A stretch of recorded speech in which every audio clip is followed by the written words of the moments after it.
Version 5.4 looks like it's shaping up to be what we call a filler patch, and historically, filler patches tend to offer fewer resources. Think back to versions 3.5, 4.5, and 2.5. They followed this same pattern. It seems 5.4 is lining up as a filler version, while 5.5 is expected to bring more substantial content, including a new map and other major updates. Thanks to our sponsor, LD Shop, brought to you by the creators of LD Player. If you're looking for a safe and trusted way to top up games like Genshin Impact, Honkai Star Rail, or Zenless Zone Zero, LD Shop has you covered. All you need is your UID and server. Also, they offer an exclusive New Year limited special pack. This 17% off pack will be on sale randomly on limited packs every day. With my coupon, you can grab this for just $79. Ready to start saving? Use my link in the description to register and grab an exclusive 5% discount on your top-ups. I even send the welcome giveaways to the winners through LD Shop, so let's grab a welcome today. The process is quick. Just pick your product, select your server, enter your UID, and choose your payment method. LD Shop keeps your payments secure, and your purchase arrives in under 5 minutes. And there's more, spend $80 or more in a month, and you'll unlock VIP status. That means perks like a free welcome moon, plus weekly and monthly coupons to keep saving. So, if you're ready to top up on crystals and save big, click the link in the description and start this new year with your favorite character. Thanks again to LD Shop for sponsoring the channel. Don't forget to like this video and subscribe to join our 5 Welcome Moon giveaway at 5,000 subscribers. Just enter your UID and server in the comments below, and you'll be all set. Now, let's break down the numbers. If we stick to a free-to-play approach, version 5.4 is estimated to grant around 9,350 Primogems. That translates roughly to 58 wishes. But wait, that's assuming you clear all the available content, including the Spiral Abyss and Imaginarium Theater. Without those, the count drops significantly to 6,950 Primogems, leaving you with just 43 wishes. Let's take a closer look at how these numbers are calculated. 160 Primogems from quests, 1,600 Primogems from Spiral Abyss, 800 Primogems from Imaginarium Theater, 80 Primogems from Character Trials, 2,520 Primogems from Daily Commissions, 5 wishes from Paymon's Bargains, 10 wishes split between the Battle Pass and Paymon's Bargains, 2,420 Primogems from Events, 360 Primogems from Redeem Codes, 600 Primogems from Maintenance and Bug Fixes. Adding it all up gives us the grand total of 9,350 Primogems. But if you skip the Abyss and Imaginarium Theater, you lose 2,400 Primogems, leaving you at 6,950. That's why doing these activities is practically mandatory if you want to maximize your pulse. This bad news? Not necessarily. Filler versions like this aren't a new phenomenon. In fact, looking back, we've seen this pattern repeat many times. For example, version 1.0 was generous with wishes, but later versions balanced it out by offering fewer. Version 2.5, for instance, gave only 56 wishes, while version 2.6 jumped back up to 101 wishes. Fast forward to version 5.0, and we saw 130 wishes, followed by 69 in 5.1, 91 in 5.2, and 81 in 5.3. Now we're looking at 58 wishes in 5.4. Not the worst, but definitely not a jackpot. What can we do about it? Well, there's no point in complaining or going on strike. ImpactVerse isn't going to hand out extra wishes just because we ask. Instead, we should focus on making the most out of the resources available.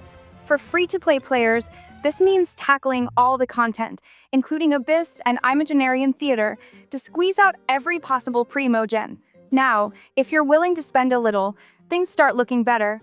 With the blessing of the Welcome Moon and Battle Pass combined, you can push your Primogem count to 13,130, which is about 82 wishes. Add in another Battle Pass cycle, and you hit 14,450 Primogems, or roughly 90 wishes. Still, even with spending, breaking the 100-wish mark is tough this time. What's the plan for version 5.4? Honestly, it's a great time to slow down and prepare. Use this patch to farm resources, explore areas you haven't fully cleared, and maybe level up characters or weapons that have been sitting in your inventory. These filler patches are perfect for catching up and strengthening your account before the bigger updates roll around. And let's not forget that many players often overlook hidden chests, puzzles, and world quests that can still yield Primogems.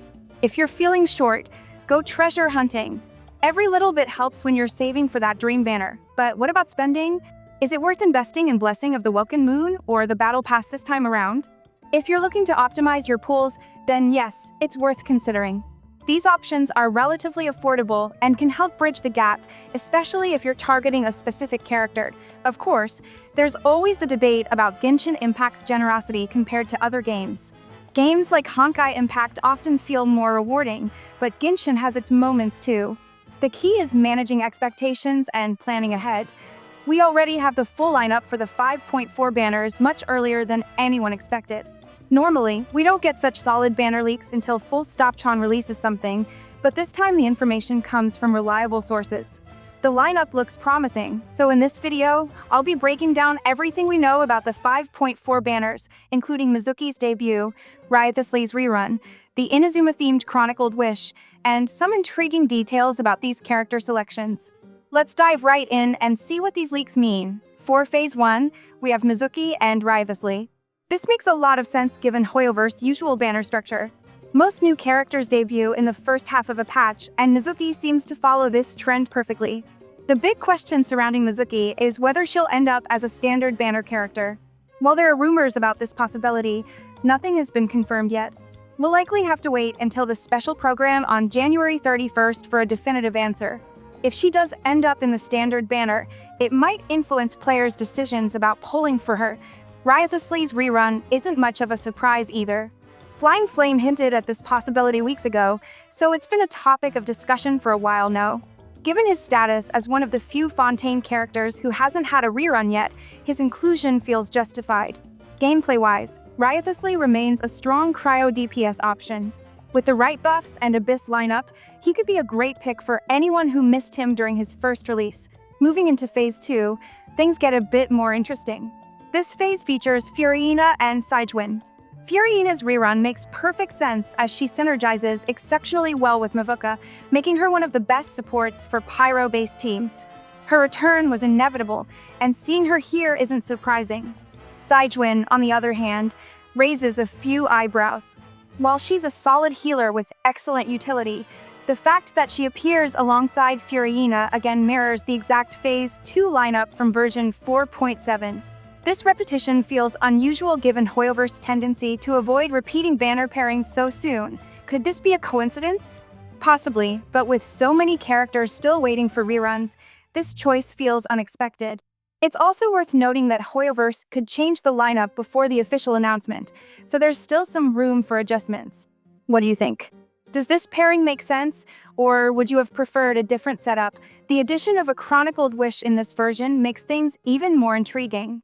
Flying Flame, the source of these leaks, accurately predicted the Liyue-themed Chronicled Wish in 5.3, and now they're claiming 5.4 will feature an Inazuma-themed Chronicled Wish.